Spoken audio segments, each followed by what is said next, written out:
Sabbat Shalom. Je vous salue dans le beau et précieux nom de Jésus-Christ de Nazareth. Je suis votre serviteur, le docteur Yvon Bouba. Êtes-vous prêts pour le café matinal? Prions.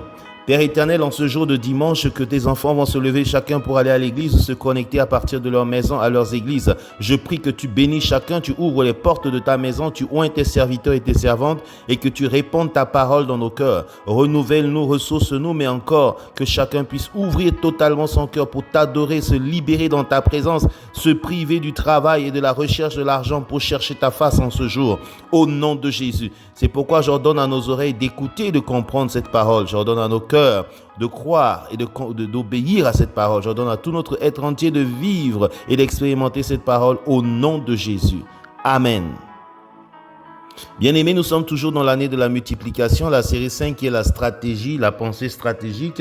Nous parlions hier de la motivation. Nous avons eu 4 sources de motivation et aujourd'hui c'est la 5e et la dernière motivation, mais pas la moindre, la plus importante.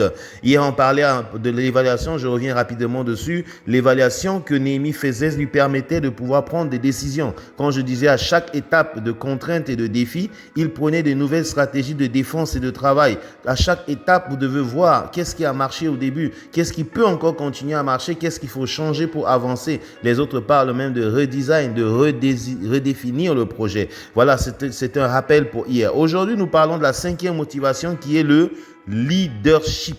Le leadership. Nous n'allons pas faire un cours de leadership ici, on n'en a pas le temps.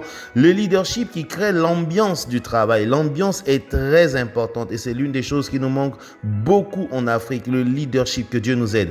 Il existe plusieurs types de leadership. Il y a le leadership directif où tu prends les choses en main et tu conduis chaque étape, chaque niveau de la chose.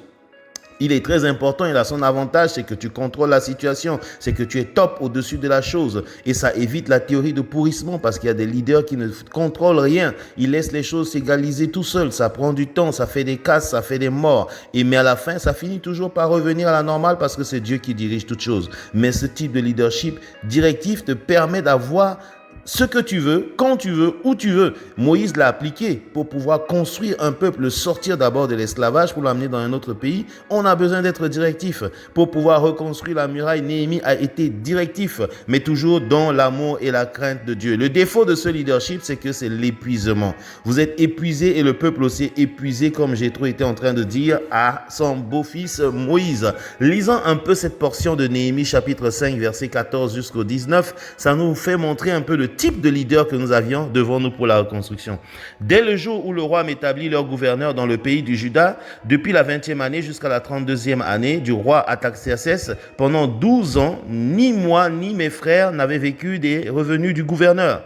Avant moi, les premiers gouverneurs accablaient le peuple et recevaient de lui du pain, du vin, outre 40 cycles d'argent, leurs serviteurs même opprimaient le peuple. Je n'ai point agi de la sorte, par crainte de Dieu. Bien plus, j'ai travaillé à la réparation de cette muraille et nous n'avons acheté aucun champ et mes serviteurs tous ensemble étaient à l'ouvrage. J'avais à ma table 150 hommes juifs et magistrats outre ceux qui venaient à nous des nations alentours. On m'a prêté chaque jour un bœuf, 6 moutons choisis et des oiseaux.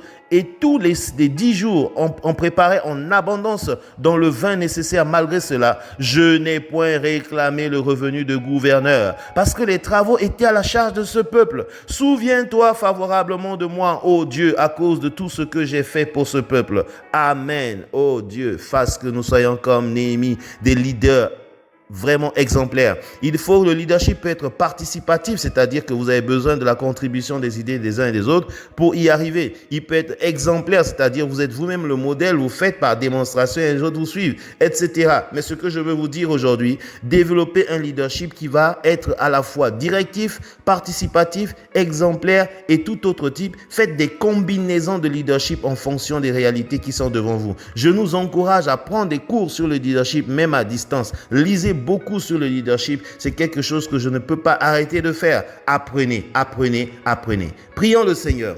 Père, je prie que tu nous donnes, ô Père de grâce, des Achitophel, des conseillers autour de nous pour nous aider à prendre des bonnes décisions. Je prie, Père, que tu nous donnes la capacité d'utiliser les évaluations pour prendre des bonnes orientations et non pas seulement pour juger les gens. Père, je prie aussi que l'ambiance, la motivation soit créée par le type de leadership que ta fille, ton fils va impulser dans son entreprise, dans sa maison, dans son église. Enseigne-nous, Père de grâce, à être les meilleurs leaders, à l'exemple de Néhémie. Je prie personnellement pour moi et je prie pour tous ceux qui me suivent. Père, fais-nous la faveur et particulièrement pour nous Africains, que tu nous donnes, Seigneur notre Dieu, les caractéristiques qu'il faut pour sortir notre continent, pour sortir notre maison, pour sortir notre pays de là où il est. C'est au nom de Jésus que nous t'avons ainsi prié.